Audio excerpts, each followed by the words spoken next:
Hello everyone, welcome to History and Culture. The Tang Dynasty was one of the pinnacles of ancient China's feudal society and a glorious golden age. It inherited the unification efforts of the Sui dynasty and lasted for 289 years, with 21 emperors.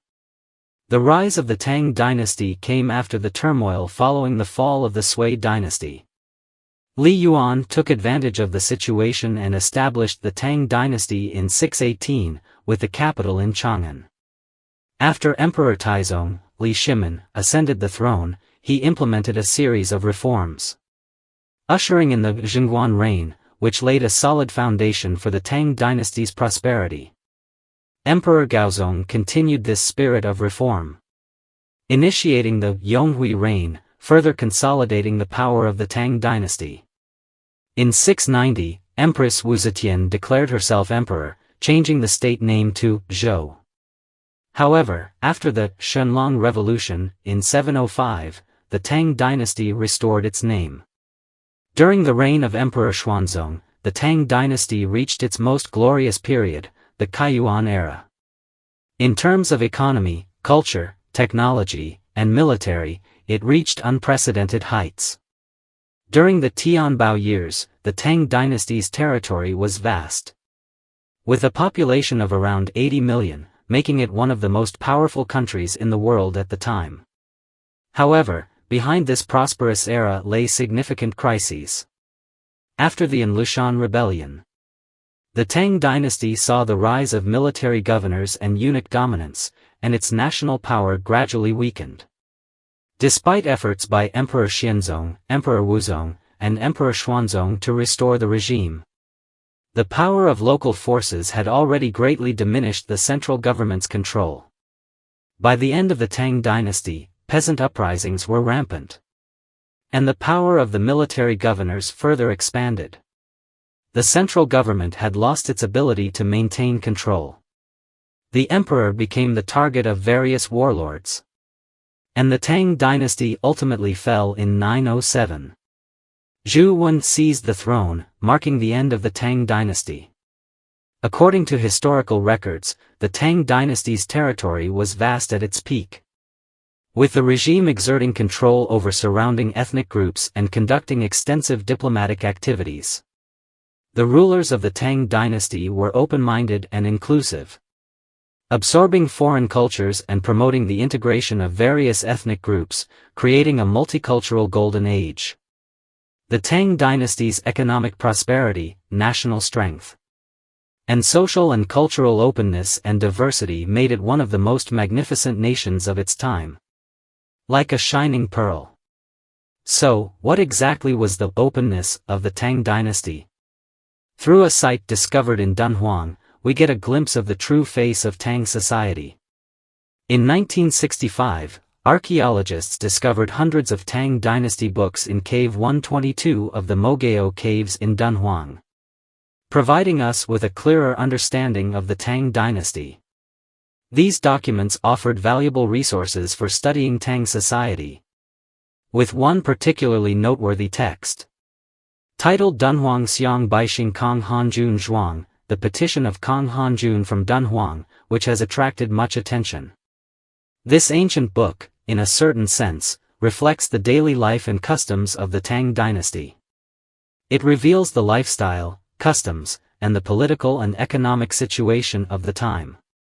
Furthermore, this ancient book is, in fact, a petition. The petitioner, Kong Hanjun, was an ordinary citizen from Dunhuang. In his petition, he requested the Tang government to help him recover his brother, who had been kidnapped by the Tuyuhan people.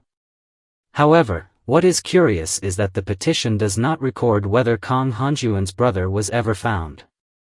More interestingly, the petition also touches upon his brother's identity, reflecting certain aspects of Tang society. In order to seek help from the authorities, it was essential to first clarify the identity of his younger brother. In his appeal, Kong Hanjun stated that his brother was not his biological sibling and that he did not even know who his brother's father was. He explained that his mother was a widow who gave birth to him. And he also mentioned that mother did not know who she met before giving birth to his brother. These two statements reveal a lot of information. Therefore, it can be inferred that Kang Hanjuan's mother was a widow who raised him alone. What is surprising is that Kang Hanjuan's younger brother was not the child of Kang Hanjuan's father.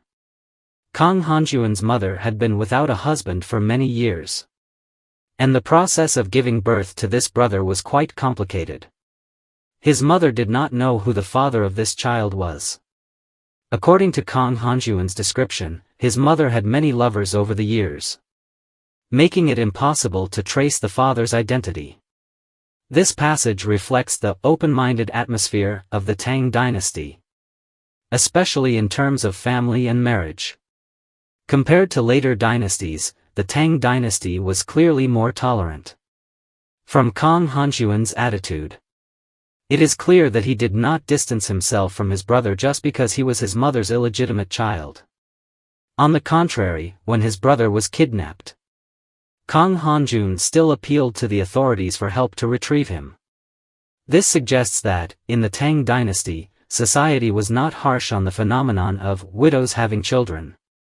In fact, if this had occurred in later dynasties, Kang Hanjuan's mother might have faced severe punishment.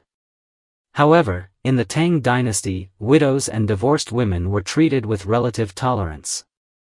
And society's views on them were not as harsh as in other dynasties. What's even more noteworthy is that, during the Tang Dynasty, the status of men and women in marriage was relatively equal. The Tang Dynasty was not only tolerant of widows having children but also showed the same acceptance toward divorced women. Although the husband and wife each had different social responsibilities, their rights were equal in many ways. This relatively open and tolerant social atmosphere created a favorable environment for the prosperity of the Tang Dynasty and its cultural development. And it helped make the Tang Dynasty one of the most glorious feudal dynasties in Chinese history. According to historical records, a book titled Luiying Fangqi Shu, The Letter of Divorce, was once discovered at the Mogao Caves. This so-called Letter of Divorce was essentially an ancient divorce certificate in China, recording the peaceful dissolution of a marriage witnessed by local elders. The letter stated that after the divorce, the husband could marry a virtuous woman, and the wife could remarry through a good matchmaker, with both parties agreeing not to interfere with each other thereafter. As some historians point out, the common impression of ancient Chinese marriage is that women were expected to remain loyal to their husbands, even if the marital relationship broke down. It was usually the man who could end the marriage through a letter of divorce, and the man held complete control in the marriage. However, Luiying Fangqi Shu challenges this traditional view. From this document, it can be seen that, during the Tang Dynasty, women who were unhappy in their marriages could also initiate the separation, showing a relatively equal standing between husband and wife. More importantly, during the Tang Dynasty, if a woman lost her husband or divorced, she would not be subjected to moral condemnation by society, and could remarry and pursue her own happiness. This was certainly more progressive compared to many later dynasties. If similar situations had occurred during the Ming or Qing dynasties, especially in an environment dominated by Confucian ideals emphasizing chastity, women's freedom in marriage would have faced more restrictions. During the Ming and Qing dynasties, the chastity arches in the Jiangnan region often concealed sorrowful stories, where many women were ostracized by society for not adhering to the so-called chastity standards. In many people's eyes, ancient Chinese women were often perceived as reserved and conservative in matters of love. However, in reality, before the Ming and Qing dynasties, women in ancient China were not lacking in passion and freedom in love. Especially during the Tang Dynasty, the social atmosphere was relatively open, allowing women more freedom to pursue their personal happiness. At that time, women were generally more confident, whether in relationships or in life. It was this inclusive and open social climate that promoted the prosperity and progress of Tang society. laying the foundation for the glorious Tang Empire. This made the Tang Dynasty an era of great creativity and innovation, unlike any other. This is the History and Culture channel. Liking and subscribing are the greatest help and support to us. Thank you everyone and see you in the next time.